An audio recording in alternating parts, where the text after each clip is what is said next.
There is no incident. There was a verbal altercation.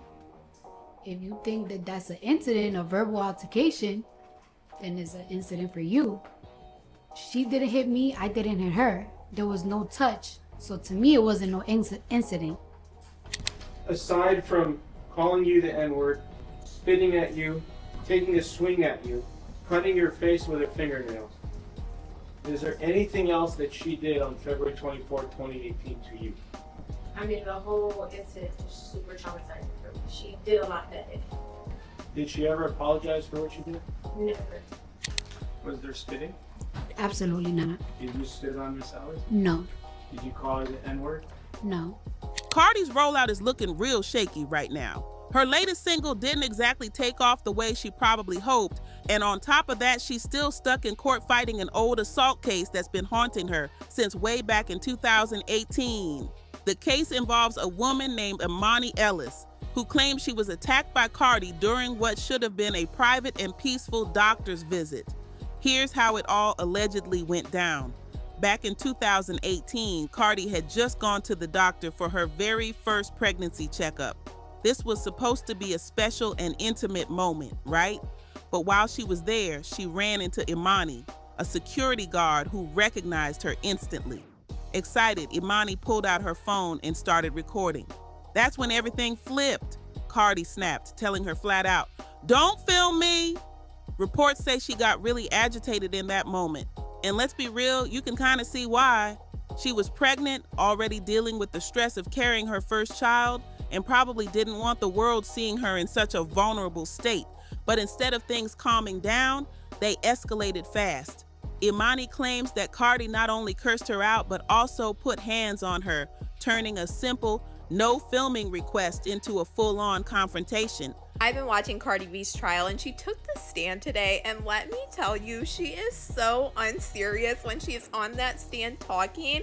I literally am in tears. No, this isn't a criminal trial. This is a civil trial from a lawsuit that was filed against Cardi B by this woman, claiming that she got into an argument with Cardi B and Cardi B scratched her in the face and she needed plastic surgery. Just listen to the way that Cardi B explains this. My face, you're in my face, you're screaming in my face. We're like literally we were literally screaming at each other. And she kept telling me, like, you're gonna leave my building. I'm not leaving. Like, how you harassing me? I'm not leaving. Like, you telling me, how you telling me to leave? I came to see a doctor. You following me. You're recording me. I'm just trying to check my cat. Like, she's literally the same exact person during trial that she is in real life, so I couldn't help but laugh. But honestly, it's very relatable, and she is coming off way more believable than the person that filed this lawsuit against her. According to the lawsuit, Imani insists she was both verbally and physically attacked, and that's the reason she decided to sue. What could have been a small misunderstanding has snowballed into a messy legal battle that just won't go away. Now, Cardi has to juggle her music career, a shaky single rollout, and this lawsuit all at the same time. And the timing couldn't be worse. Every court update just adds more drama to her public image, making people question whether she's focused on her artistry or constantly fighting off chaos. So now we're at the part of Imani's testimony, and honestly, the way she laid everything out, it does sound believable. That's the crazy thing. Cardi has a track record that makes people raise their eyebrows. She's been caught on camera throwing shoes, getting into brawls, and just being straight up confrontational when she feels disrespected. It's almost like this tough, aggressive side of her has been normalized because fans are so used to her being fiery and unpredictable. But when you take a step back, all of this makes Imani's claims feel a lot more realistic. Now, of course, Cardi and her legal team are not backing down. They're fighting this tooth and nail, saying the whole lawsuit is nothing but a money grab. Her lawyers are painting Imani as somebody trying to cash in on Cardi's fame and fortune, using an old incident to secure a big payday. And truthfully, this is where it gets messy, because both sides can sound convincing depending on how you look at it. On one hand, Cardi is famous for her no-filter, quick-tempered attitude, which sometimes explodes into chaos. That history makes it hard for some people to just dismiss Imani's story as a lie.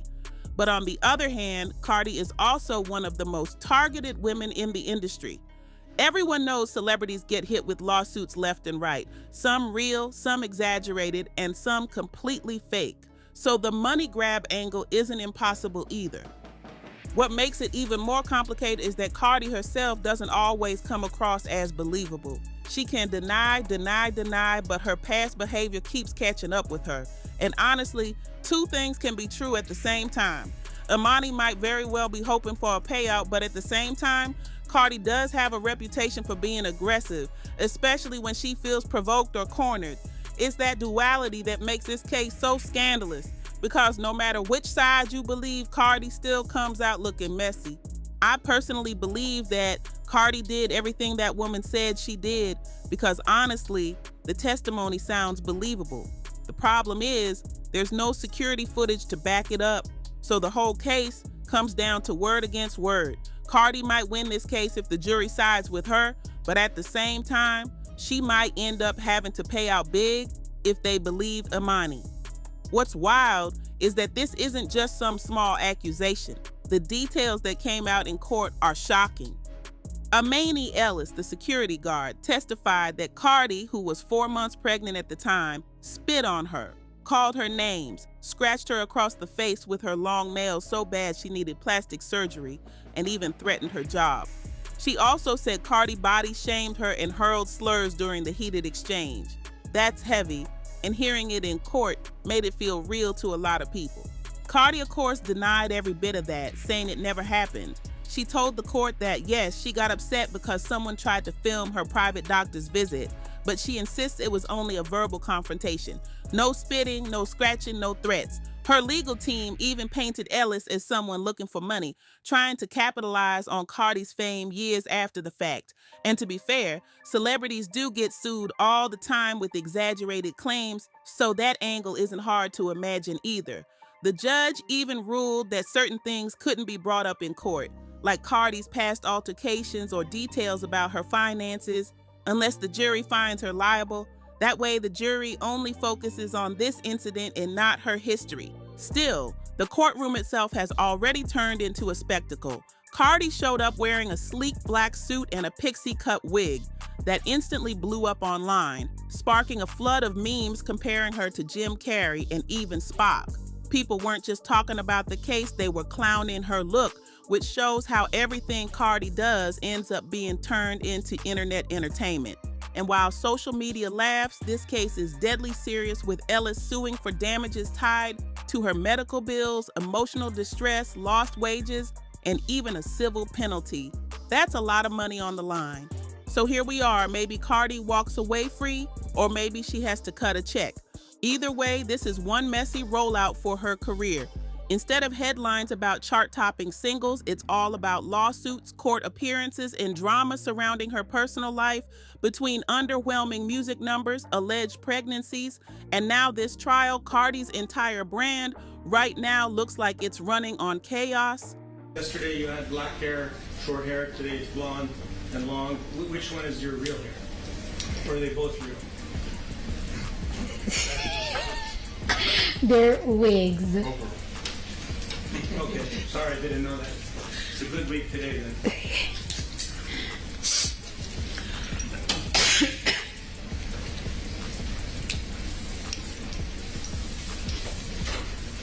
Do you have any affiliation at this time with a gang? Objection, Your Honor. Motion limiting that violates motion limiting the order. Sustain, Counsel Unified.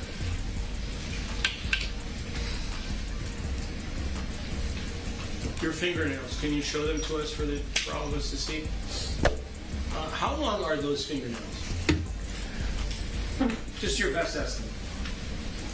I don't want you to take a ruler to it, but if you were to give your estimate, is that half an inch, 1 inch, 2 I inch? think it has to be less than an inch. And Way less than an inch. right. Can you show them to us again? All right. Are they pointy? These are not, to me, are not pointy. They're like circle, oval, Okay. Are those your real nails or are they fake nails? fake nails. If I wanted you to change them to 3-inch nails, how long would it take for you to do that right now? Well, it really depends.